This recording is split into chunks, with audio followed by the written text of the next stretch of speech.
Kali ini kita masih ngebahas temanya microservice principle dan best practice.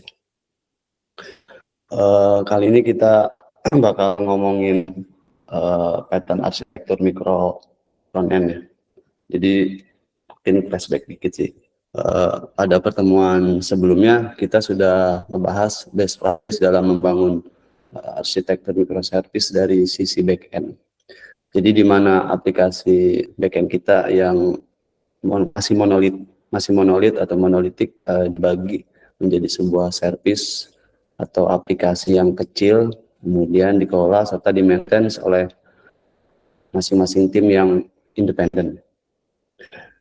Jadi selanjutnya kita akan bahas ini di bagian front end-nya. Jadi bagian front end ini sama kayak aplikasi back end sebelumnya, menggunakan arsitektur monolitik. Jadi aplikasinya di develop atau dikembangkan sebagai aplikasi tunggal. Jadi semua fitur, page atau halaman, komponen, jadi berada dalam satu code base ya yang sama. Jadi saling bergantung juga.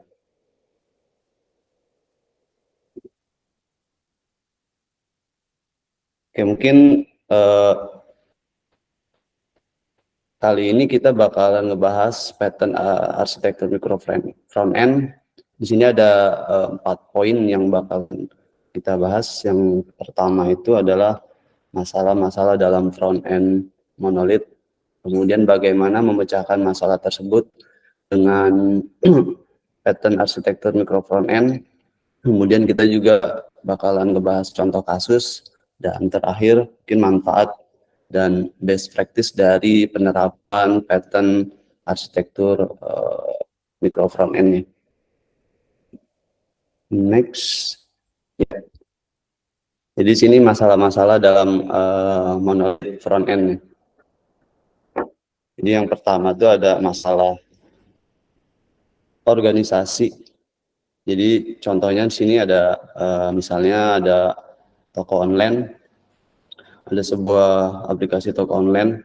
Jadi ada request nih dari tim produk, ini mau nambah fitur, misalkan fitur rekomendasi. Jadi dia buat API-nya, kemudian dia request ke tim front end, dan sini ada gambarnya.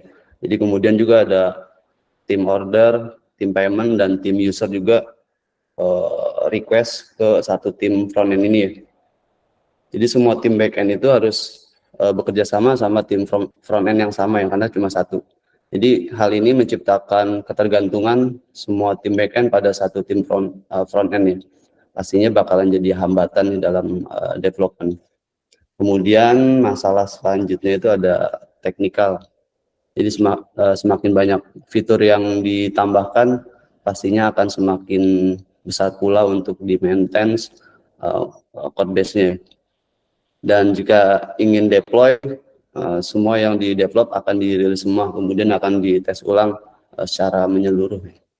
Nah, untuk mengatasi masalah tersebut, kita dapat mengikuti arsitektur micro front end ya. Jadi dalam pattern ini kita membagi aplikasi web monolitik menjadi beberapa modul front end ya, yang bertindak sebagai single page yang independen. Jadi pemisahan dapat dilakukan berdasarkan kapabilitas bisnis atau domain, sama seperti yang dilakukan pada microservice ya. Jadi micro front end ini adalah modul-modul yang berdiri. Jadi di sini ada modul-modul yang berdiri sendiri dan masing-masing punya tim nih. Di sini juga ada kontainer. Jadi di yang satu ini nih, itu adalah sebagai kontainer ya, yang bertugas untuk mengelola dan menggabungkan berbagai micro front end menjadi satu kesatuan yang utuh. Peran kontainer, jadi peran kontainer itu sebagai routing, state management, kemudian komunikasi antar micro front end, dependensi manajemen, kemudian sebagai UI UX konsisten juga. Oke, selanjutnya mungkin kita bakal membahas contoh kasus ya. Jadi di sini ada contoh kasusnya masih sama, online store atau toko online. Jadi misal pengguna ingin melihat galeri produk, jadi ada user pengen melihat web kita, list galeri produk, berarti pengguna itu bakalan request ke page galeri produk ya. Nah, aplikasi kontainer akan merender galeri produk, lalu micro front end dari galeri produk ini akan request ke back end, yaitu ke product service untuk nge-get data. Begitu juga sama page yang lain, misalkan ada checkout, berarti dia bakalan ke request ke back end order service ya. Kemudian juga ada misalkan mau pembayaran, berarti dia bakalan request ke payment service. Jadi polanya sama sih sama yang lain kayak gitu. Terakhir mungkin di sini ada benefit dan best practice-nya. Jadi ada beberapa poin yang bisa kita ambil dari manfaat serta best practice-nya. Di sini yang pertama manfaatnya mungkin code base frontend kita bakalan lebih kecil. Jadi yang awalnya besar karena ngikutin arsitektur micro front end, jadi code base kita jadi lebih kecil ya. Kemudian micro front end juga bakalan jauh lebih mudah dikelola sih. Pengujiannya juga jauh lebih mudah dan cepat karena dia berdiri sendiri ya, nggak ketergantungan, jadi testingnya juga bisa mandiri sih. Dan nggak ada ketergantungan sama tim lain. Pastinya jadwal rilisnya juga bisa disesuaikan sih. Misalkan fitur produk pengen naik duluan, ya udah naik aja. Jadi nggak nungguin si micro front end order atau tim order, jadi nggak ada ketergantungan kayak gitu sih. Kemudian best practice-nya mungkin sini ada 2 poin sih. Jadi pastiin bahwa micro front end dimuat pada saat runtime dan nggak dinyatakan sebagai dependensi waktu compile atau waktu development aplikasi kontainer. Usahakan juga nggak berbagi state global ya secara langsung. Jadi gunakan komunikasi antar micro front end, mungkin melalui event atau service layer untuk berbagi data. Jadi untuk menjaga isolasi dan meminimalkan konflik. Terakhir mungkin di sini ada kesimpulan sih.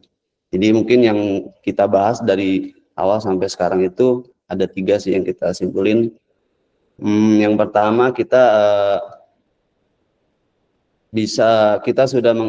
mengidentifikasi masalah, yaitu masalah organisasi dan teknis dalam arsitektur monolit. Kemudian kita juga ada sedikit belajar pattern arsitektur micro front end. Kemudian terakhir manfaat dan praktik terbaik menggunakan pattern arsitektur micro front end. Dan terakhir selesai. Terima kasih.